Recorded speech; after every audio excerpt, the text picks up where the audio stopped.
Hello everyone, good morning. তোমরা সবাই কেমন আছো? আমি কিন্তু অনেক ভালো আছি। তো সকালবেলা আমার স্নান হয়ে গেছে। আমি শ্বশুরবাড়িতে সকাল সকাল স্নানটা করিনি, ঘুম থেকে উঠেই। তো দেখো বারান্দা থেকে কত সুন্দর লাগছে না ওয়েদারটা। আজকে কিন্তু হালকা রোদ, হালকা মেঘ করেছে। তো শাশুড়ি মা আমাকে দিয়ে দিল চা আর বিস্কুট। আমি সকালবেলাতেই বারান্দাটাতে বসেই চা খাই। খুব ভালো লাগে বারান্দা দিয়ে বাইরেটাকে দেখতে আর চা খেতে। তো চাটা খেয়ে দিয়েই আমি সোজা চলে গেলাম ছাদে। আমি প্রতিদিন সকালবেলাতেই ছাদে উঠি। এখন ছাদে এসেছি জামা কাপড় মেলতে। তো ছাদ থেকে ভিউটা তোমাদের দেখাবো। খুব সুন্দর একটা ভিউ। আমার শ্বশুরবাড়ির একদম পাশেই একটা পুকুর আছে। খুব ভালো লাগে ছাদ থেকে বাইরেটা দেখতে, কিন্তু খুব ভালো লাগে। আমি রোজের সকালে তাই করি, ছাদে চলে আসি। ছাদে এলে মনটা খুব ভালো হয়ে যায়।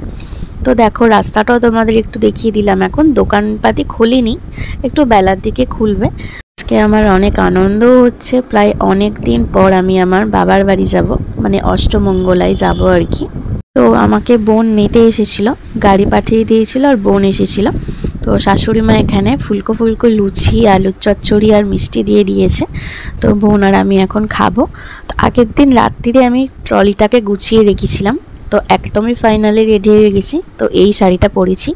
এই শাড়িটার নাম হচ্ছে মসলিন ঢাকাই। আমাকে কেমন লাগছে তোমরা কমেন্ট করে জানিও। তো আমার বর একটু বেরিয়েছে কি দরকারে, ও একদম রেডি হয়ে গেছে। তো আমরা ফাইনালি বেরিয়ে পড়লাম, গাড়িতে আছি এখন। আমার শাশুড়ি মায়ের খুব মনটা খারাপ, জানো তো, এতদিন ছিলাম তো খুব মনটা খারাপ করছিল। আমাকে আগের দিন রাত্রির থেকে বলছে তুমি চলে যাবে, বাড়িটা ফাঁকা হয়ে যাবে, আমার মনটা খারাপ। তো আমি বললাম যে আমি তো তাড়াতাড়ি চলে আসবো, আবার গল্প হবে, আবার আড্ডা হবে। তো আমার বর এখন মিষ্টি নিয়ে নিল, মিষ্টি নিয়েই আমার বাবার বাড়ির পথে রওনা দিলাম। তো এত আনন্দ হচ্ছিল আমার, মানে অনেক দিন পর যাচ্ছি, বুঝতেই পারছো, একটা সেই বিয়ের পরের দিন চলে এসেছিলাম আর আজকে যাচ্ছি, খুবই একটা ভালো লাগছিল। তো একদম ভালোভাবে বাড়িতে চলে এসেছি। বাড়িতে এসে দুজন মিলে ফ্রেশ হয়ে নিলাম। তো আমাকেও বললো কিছু একটা খাবে, মিষ্টি খেয়েছে, আমি একটা ওকে ডার্ক ফ্যান্টাসি দিয়ে দিলাম। আমাদের দুজনকার কিন্তু এটা খুব ভালো লাগে, জানো তো।